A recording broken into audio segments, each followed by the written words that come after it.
জাসপ্রীত বুমরা দলে ঢুকছে। বাট জাসপ্রীত বুমরা মুম্বাই ইন্ডিয়ান্সে নতুন করে যোগ করছে। কারণ সে চোটের কারণে খেলতে পারেনি। আবার নতুন করে সুস্থ হয়ে সে ফিরে আসছে মুম্বাইয়ে।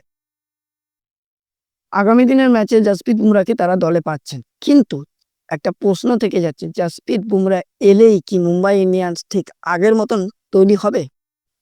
কারণ এখন আমরা মুম্বাই ইন্ডিয়ান্সকে যেইভাবে দেখছি মুম্বাই ইন্ডিয়ান্সকে, সেখানে আমাদের কোথাও মনে হচ্ছে না রোহিত শর্মার সাথে বাকি পুরো টিমের একটা আলাদা দ্বন্দ্ব তৈরি হয়ে আছে।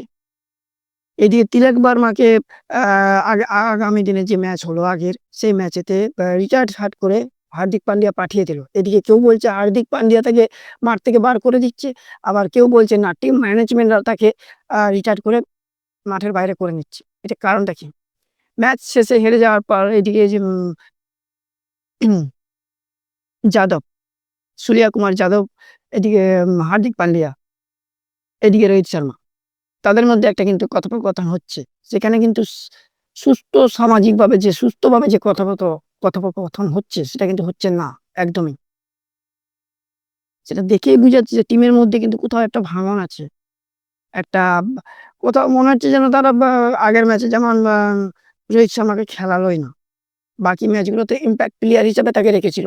বাট আগের ম্যাচে কিন্তু রোহিত শর্মাকে আর খেলায়নি। পরের ম্যাচে কিন্তু জাসপ্রীত বুমরা ঢুকছে।